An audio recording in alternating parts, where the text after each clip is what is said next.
3 semaines après l'exécution d'un étourdissant concerto en sol mineur, les Lensois s'attaquaient donc au concerto magdebourgeois. Attaque prudente et qui devait être troublée par une première fausse note 4 minutes seulement après le début sur ce coup franc que va tirer Pommerenke, le libéro allemand, à 25 mètres du but français. Un homme va jaillir, c'est l'arrière Zapf. Tête, but 1-0 pour Magdebourg. Le ton est donné, c'est une démonstration athlétique.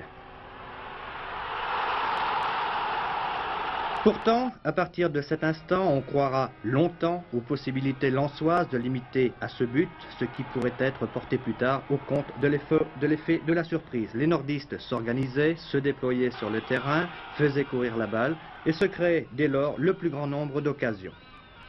Ainsi, à la 28e minute, sur ce corner tiré par Marx, Heine, le gardien, était battu, mais Decker, un arrière, le suppléait sur sa ligne et dégageait in extremis. Avertissement sans frais dont les Allemands vont alors tenir compte. Voyez sur ce long dégagement de Heine avec quelle rapidité la balle arrive dans la surface lensoise au pied de Pommerenke, et c'est là que se produit un accrochage contesté avec Daniel Leclerc, dont le visage reflète sous sa blonde auréole la surprise et la détresse car l'arbitre indique le point de pénalty. Pommerenke va se faire justice lui-même. 2-0 pour Magdebourg, 34e minute de jeu, peut-être le tournant de la rencontre. Car les Allemands, conscients qu'ils pouvaient alors tirer parti du désarroi adverse, accentuaient leur pression et manquaient de fort peu aggraver le score sur ce corner de Sparwasser, détourné d'extrême justesse par Lotte à la 37e minute. L'affaire pourtant en restait là jusqu'à la pause.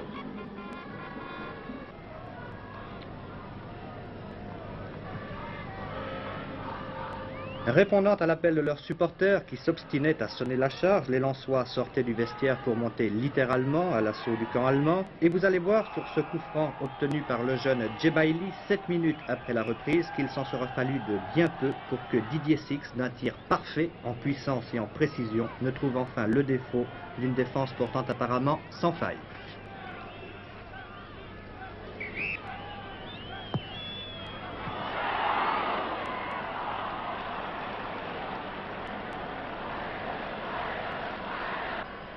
Lens attaquait encore, Lens attaquait toujours, on reprenait espoir quand, pour la deuxième fois, le sort frappait à découvert. Magdebourg, sur contre-attaque, venait ici d'obtenir 2 corners consécutifs. Le deuxième vient d'être joué sur la droite par Sparwasser. Un tir soudain de Streich sur le poteau, reprise de Hoffmann, Magdebourg 3, Lens 0. 56e minute de jeu.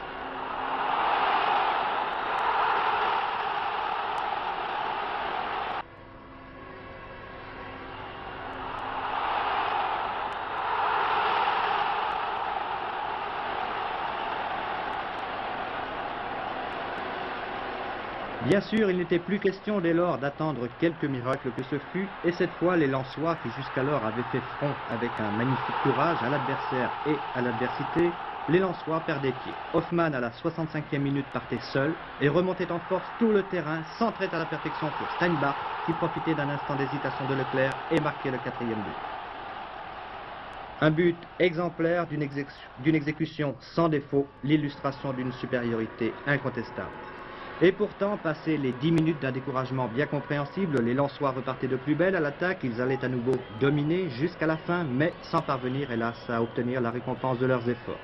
Voici Marx qui remonte sur les lisières du camp allemand et qui va centrer. Reprise de Six embusqué à hauteur du deuxième poteau, renvoi du gardien, reprise, renvoi et sortie. On avait compris là que rien n'y ferait, mais on partait et repartait encore de l'avant, Lens se répandait en tous sens, bref, on se disait une fois encore qu'un but, un seul but après tout.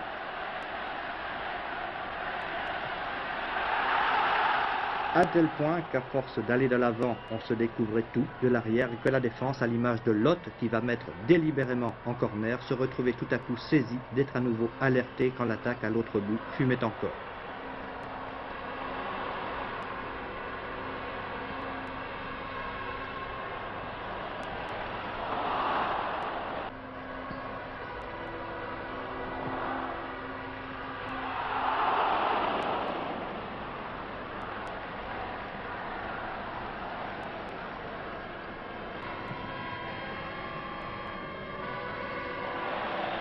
Les occasions ne manqueront pas jusqu'à la fin où l'on croira concrétiser, le temps d'avoir fermé les yeux, le fol espoir d'un but, ce seul but qui peut-être eût fait le bonheur des Lensois mercredi soir. Voici l'une des toutes dernières, un coup franc obtenu par Six et que va tirer sèchement Bouzdira.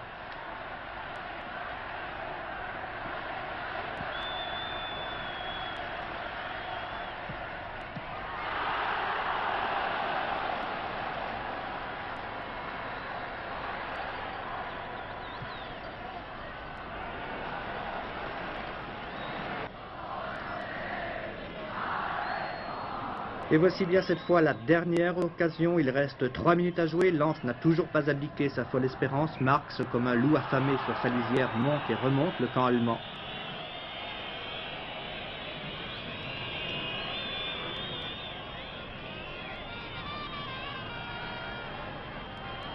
Coup franc, pratiquement du corner.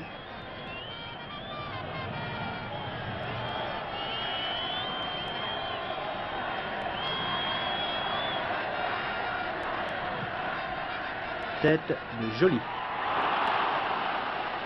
Il y aura encore dans les 2 dernières minutes de la rencontre un corner de Marx, un tir de Six et jusqu'au bout la volonté touchante et presque pathétique des Lensois de marquer une fois, une seule fois. Une volonté qui déjà portait en elle la promesse que les Lensois tenteraient chez eux l'impossible, quand bien même cela dépasserait vraiment aujourd'hui l'entendement, refaire 4 buts.